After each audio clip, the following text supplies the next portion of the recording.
Welcome back my YouTube channel sociology live study. और प्रिय विद्यार्थियों, आज मैं आपको बताऊंगा कि जो सोशल स्ट्रेटिफिकेशन है वो क्या होता है। What is the social stratification. और इस क्लास में हम उसकी फॉर्म्स भी जानेंगे, थ्योरीज के बारे में भी जानेंगे और उसके जो टाइप्स होते हैं उनके बारे में जानेंगे। तो सोशल स्ट्रेटिफिकेशन बेसिकली जो बीए फर्स्ट सेमेस्टर के विद्यार्थी हैं उनका एक चैप्टर है, नहीं जो लास्ट वाली यूनिट है उसमें सोशल स्ट्रेटिफिकेशन और सोशल मोबिलिटी दो चैप्टर आपके रह जाते हैं। तो आज स्ट्रेटिफिकेशन के बारे में हम बात करेंगे। जैसे लास्ट वाली जो क्लास थी उसमें मैंने आपको सोशल वैल्यूज के बारे में बताया। तो सोशल स्ट्रेटिफिकेशन या सामाजिक स्तरीकरण क्या होता है। तो मैं आगे बढ़ूं उससे पहले मेरा विशेष निवेदन है कि अगर चैनल पर नए हैं तो उसको सब्सक्राइब जरूर कर लीजिएगा और जो बेल आइकन है ना उसको दबा दीजिए, जिससे कि वीडियो का नोटिफिकेशन टाइमली आपके पास पहुंच जाया करे। अब बात करते हैं स्ट्रेटिफिकेशन या सामाजिक स्तरीकरण की।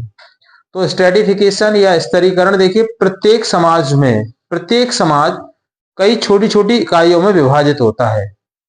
ये इकाइयां कई प्रकार की हो सकती हैं और खास करके उस सामाजिक संगठन को बनाए रखने के लिए अलग अलग इकाइयों में उसे विभाजित कर दिया जाता है। और इन इकाइयों में एक संस्तरण पाया जाता है, एक हायरार्की पाई जाती है। ये छोटा, ये बड़ा, ये उससे बड़ा, ये उससे बड़ा, या आप ऐसे कह सकते हैं कि निम्न है, ये मध्यम है, ये उच्च है। इस तरीके का जो विभाजन है ये सामाजिक स्तरीकरण या सोशल स्ट्रेटिफिकेशन कहलाता है। प्रारंभ में जब ये समाज का निर्माण हुआ था तभी से ये माना गया कि जो लोग थे उस समय वो कबीलों में रहते थे। अब उसमें होता क्या था कि जो कबीले होते थे उन कबीलों का आपस में झगड़ा हो जाता था, लड़ाई हो जाती थी एक कबीले की दूसरे कबीले से। तो ऐसे में उन कबीलों को लीड करने के लिए कोई भी एक बंदा आ गया जिसके अंदर अच्छी सोच थी, ये कह सकते हैं। बाकी लोगों से अलग सोचता था, ये कह सकते हैं। बाकी लोगों से अलग उसके अंदर ताकत थी, पावर थी, कुछ भी कहा जा सकता है। बाकी लोगों से वो थोड़ा सा डिफरेंट होता था। तो ऐसे लोगों ने क्या किया, उन कबीलों को लीड करना शुरू कर दिया। तो ऐसे ही लोग आगे चल के वो एक लीडर के रूप में उभर के आए, वो उस ग्रुप के नेता बन गए। और वो वहीं से स्ट्रेटिफिकेशन की शुरुआत मानी जाती है कि वो उच्च वर्ग में आ गए, यानी कि वो एक एलिट क्लास बन गए वहां पर। बाकी लोग मतलब दोयम दर्जे के कह सकते हैं, निचले स्तर के कह सकते हैं। तो ये स्ट्रेटिफिकेशन या स्तरीकरण ही है जो समाज में ये शो करता है, ये प्रदर्शित करता है कि समाज कई छोटी और बड़ी इकाइयों में विभाजित है। कुछ लोग अपने मतलब उच्च स्थान पर है, कुछ मध्यम में है, कुछ निम्न है। कई सारे इसके कारण होते हैं। तो आप इसको जनरली इतना ध्यान रखिए कि शक्ति और अधिकारों का असमान वितरण ही सामाजिक स्तरीकरण कहलाता है। असमान वितरण मतलब ऐसा नहीं है कि सभी के पास एक जैसी शक्ति होती है या सभी के पास एक जैसे अधिकार होते हैं। डिफरेंट होते हैं ना।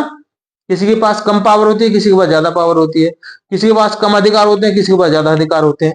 कारण क्या है कि जैसी जिस व्यक्ति के अंदर योग्यता होती है उसके अनुसार ही उसके पास शक्ति भी होती है। जैसी कार्य क्षमता होती है वैसे उसके पास अधिकार होते हैं। कौन कितना काम कर सकता है, कौन कितना अच्छे से काम कर सकता है, किस काम को कौन व्यक्ति अच्छे ढंग से कर सकता है। तो इसी आधार पर क्या है कि अधिकार और शक्ति का वितरण किया जाता है सोसाइटी में। उसी के आधार पर ये इसका क्लासिफिकेशन होता है जिसको हम स्ट्रेटिफिकेशन या स्तरीकरण कहते हैं। अब बात करते हैं fundamental basis of social stratification, अर्थात जो सोशल स्ट्रेटिफिकेशन है उसके आधार क्या है, किन आधारों पर यह स्ट्रेटिफिकेशन होता है। तो स्पेशली दो बेसिस आते हैं इसके निकल के, एक आता है बायोलॉजिकल बेसिस और दूसरा आता है सोशियो कल्चरल बेसिस। अर्थात एक जैविकी आधार है और दूसरा सामाजिक और सांस्कृतिक आधार है। जैविकी आधार को हम चार भागों में विभाजित करते हैं। एक है एज अर्थात आयु के आधार पर, दूसरा होता है सेक्स के आधार पर, तीसरा होता है रेस के आधार पर यानी प्रजाति के आधार पर, रेस डिफरेंसेस, और चौथा है वर्थ यानी जन्म के आधार पर। तो एज के आधार पर कई समाजों में ऐसा होता है कि कम एज के हैं उनके पास कम अधिकार होते हैं, ज्यादा एज के होते हैं ज्यादा अधिकार होते हैं। भारतीय सामाजिक व्यवस्था को भी आप इसमें देख सकते हैं। इसी तरीके से सेक्स के बारे में मतलब जो लिंग है ना, जेंडर है, उसके आधार पर भी अलग अलग स्ट्रेटिफिकेशन होता है। जैसे हमारे देश में आप देखेंगे पुरुषों के लिए अधिकार कुछ अलग होते हैं, महिलाओं के लिए अधिकार अलग होते हैं। यानी महिलाओं जहां पर पुरुष प्रधान समाज है वहां पुरुषों के पास अधिकार जाता है, जहां महिला प्रधान यानी मात्र सत्तात्मक समाज है वहां पर महिलाओं के पास अधिकार ज्यादा है। इसी तरीके से रेसेस डिफरेंसेस, प्रजातीय विभेद भी होते हैं। प्रारंभ में माना जाता था कि दो ही प्रकार की प्रजातियां थी, एक मंगोलाइट थे और नीग्रो थे। है ना। इसी तरीके से वहां से जो आगे बढ़े हैं उनमें भी अलग अलग उनके स्तर पाए जाते हैं। चौथा है बर्थ यानी जन्म के आधार पर। समाज में आप देखेंगे क्या होता है कि कुछ जातियों के लिए एक खास स्थान मिला हुआ है, तो उसमें अगर किसी व्यक्ति ने जन्म लिया है तो वो बाय डिफॉल्ट उसका स्थान ऊपर होगा, यानी वो उस स्तर में अपने को ऊंचा समझेगा, या सोसाइटी भी उसको वहीं पर एक्सेप्ट भी कर लेगी कि वो वास्तव में उसका स्तर ऊंचा है। तो बायोलॉजिकल बेसिस पर इसके 4 पार्ट है ना, एज, सेक्स, रेस और बर्थ। दूसरा आता है सोशियो कल्चरल बेसिस, अर्थात सांस्कृतिक और सामाजिक जो आधार है उसके आधार पर इसको हम बांटते हैं। Property, occupation, individual ability, religious knowledge and power. Property का मतलब होता है कि किसी व्यक्ति के पास कितनी प्रॉपर्टी है, वो उसकी प्रॉपर्टी उसका समाज में एक स्तर को तय करती है कि वो उसका स्तर क्या होगा। ज्यादा प्रॉपर्टी आप पर तो आपका जो सोशल स्टेटस है वो ज्यादा होगा। इसी तरीके से ऑक्यूपेशन, व्यवसाय आप क्या करते हैं, ठीक है, वो भी आपके स्तर को तय करता है। प्रॉपर्टी अलग बात है, फिर व्यवसाय आ जाता है। जैसे व्यवसाय में आप नौकरी करते हैं, कोई नौकरी कौन सी करते हैं, चपरासी की नौकरी करते हैं, सिपाही की नौकरी करते हैं, दरोगा की नौकरी करते हैं, सीओ की करते हैं, एसएसपी की करते हैं, या जिलाधिकारी की नौकरी करते हैं। कौन सी नौकरी करते हैं, तो जो नौकरी है आपकी वो आपके स्तर को तय करते हैं। उसी हिसाब से वो उनका अपना एक समूह बन जाता है ना। फिर आता है इंडिविजुअल एबिलिटी, व्यक्ति के अंदर कुछ खास योग्यता होती है, तो खास योग्यता वाले व्यक्ति को एक खास तवज्जो समाज में दी जाती है। रिलीजियस नॉलेज, धार्मिक ज्ञान कितना है व्यक्ति के लिए, है ना। कुछ व्यक्ति ऐसे होते हैं जो उनका काम सिर्फ यही धर्म का ज्ञान देना होता है, जैसे मुल्ला है, मौलवी है, पंडित है, पुजारी है ना। इस तरीके के जो लोग होते हैं वो सारे रिलीजियस नॉलेज के अंतर्गत ही आते हैं। और लास्ट है पावर। पावर का मतलब होता है कि इन सारे इनको हटा दीजिए, ये जो बेसिस है इनसे अतिरिक्त एक नया बेस आया है जिसको शक्ति कहते हैं, और वो है पॉलिटिकल पावर। तो राजनीति वो के आधार पर किसी व्यक्ति के अंदर, है ना, ये कितनी पावर है, वो जाति, उसकी प्रॉपर्टी, वो कोई मैटर नहीं करता। पॉलिटिकली वो कितना पावरफुल है, उसकी सरकार में कितनी अप्रोच है, कितनी दखल है, ये मतलब उसको डिसाइड करती है उसकी, ठीक है। तो पावर भी एक उसका बेस है जो सामाजिक स्तरीकरण का आधार तय करता है। अब बात करते हैं फॉर्म्स ऑफ सोशल स्ट्रेटिफिकेशन। इसमें पहला आता है सिलेवरी सिस्टम, मतलब जो स्ट्रेटिफिकेशन है उसके कितने प्रकार हैं। पहला है सिलेवरी सिस्टम, मतलब दास प्रथा। प्राचीन जो समाज व्यवस्था थी उसको अगर आप देखेंगे तो उसमें दास प्रथा होती थी। मतलब कौन पूंजीपति होता था, है ना, किसान होता था, दास होता था। 3 कैटेगरी में समाज बटा हुआ था। दास अनिवार्य होते थे।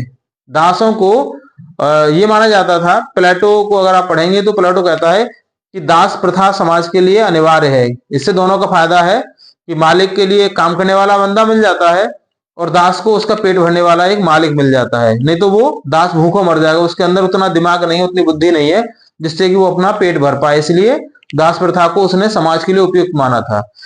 तो दास प्रथा है। स्टेट्स है, स्टेट्स मतलब कहते हैं इसको जागीरदार, जागीर प्रथा। ये प्राचीन समाज में होती थी। सामंतवाद इसको कहते हैं, जिसमें जमीन का मालिक प्रॉपर ही राजा होता था। राजा सामंतों को जमीन आवंटित करता था, तो सामंत जो होते थे वो उन जमीनों के लिए किसानों को आवंटित करते थे एक सर्टेन परसेंटेज के आधार पर, कि जो उत्पादन होगा उसका 60 to 70% सामंत के पास चला जाएगा, बाकी जो होगा वो किसान के पास रहेगा, लागत पूरी किसान लगाएगा। इस तरीके से ये व्यवस्था थी। तो जो जागीरदारी जो व्यवस्था है वो भी इसका एक फॉर्म है। फिर आ जाता है कास्ट सिस्टम। कास्ट सिस्टम को क्लोज स्ट्रेटिफिकेशन कहा जाता है, यानी बंद स्तरीकरण। जाति एक बंद वर्ग ऐसा माना जाता है। व्यक्ति ने जिस जाति में जन्म लिया है वो जाति जीवन पर्यंत उसके साथ रहती है, वो अपनी जाति को बदल नहीं सकता। तो वो जाति भी समाज में उसके स्तर को निर्धारित करती है। जैसे आप अगर आप पढ़ेंगे तो आप पाएंगे कि बाबा साहब भीमराव अंबेडकर जी ने जो जन्म लिया था वो लिया था दलित समुदाय में, यानी दलित जाति थी उनकी। तो इतने पढ़ने के बाद भी, इतना ज्ञान होने के बाद भी, इतने बड़े देश का संविधान लिखने के बाद भी उनको वो सम्मान नहीं मिला जो कि अन्य व्यक्तियों को मिल जाता है। तो ये क्या है, ये इसको कहते हैं caste system and close stratification. इसको बंद स्तरीकरण कहा जाता है कि आप उस जाति में जन्म लिया है तो आप चाहे कितनी भी प्रॉपर्टी इकट्ठी कर लीजिए, कितनी बड़ी नौकरी पे चले जाइए, लेकिन आपका स्तर ज्यादा बदलने वाला नहीं है। ये परंपरागत समाज में ज्यादा था, तो आधुनिक समाज में कुछ फॉर्म्स उसके बदले हैं। अगला आता है इसको क्लास सिस्टम। इसको कहते हैं ओपन स्ट्रेटिफिकेशन। ये खुला स्तरीकरण है, वर्ग व्यवस्था। इसमें क्या है कि आप अपने स्तर को चेंज कर सकते हैं, है ना। जैसे आप इस समय क्या है कि निम्न वर्ग में है, तो आप अपनी इनकम को बढ़ाइए, अर्निंग को बढ़ाइए, है ना, इंडस्ट्री लगाइए। जब आपके पास बहुत सारा पैसा हो जाएगा तो आप निम्न से मध्यम वर्ग में चले जाएंगे, और मध्यम में है तो आप उच्च वर्ग में चले जाएंगे। और लास्ट है पावर, शक्ति। शक्ति जो है, अभी मैंने पहले भी डिफाइन किया था इसको, कि ये इन बाकी से एकदम अलग हो जाती है। ये कुछ भी मैटर नहीं करता, आप चाहे किसी जाति के हैं, धर्म के, किसी संप्रदाय के हैं, किसी वर्ग के हैं, किसी में भी हैं, अगर आपके पास पॉलिटिकल पावर है तो आप सारे वर्गों से ऊंचे चले जाएंगे। यानी कि स्तरीकरण की जो व्यवस्था है उसमें आपका स्तर सबसे ऊंचा होगा। और लास्ट में बात करते हैं थ्योरीज ऑफ सोशल स्ट्रेटिफिकेशन। इसके अंतर्गत 4 थ्योरियां आपको पढ़नी होती हैं, जिसमें पहली है कार्ल मार्क्स की theory, theory of Karl marks.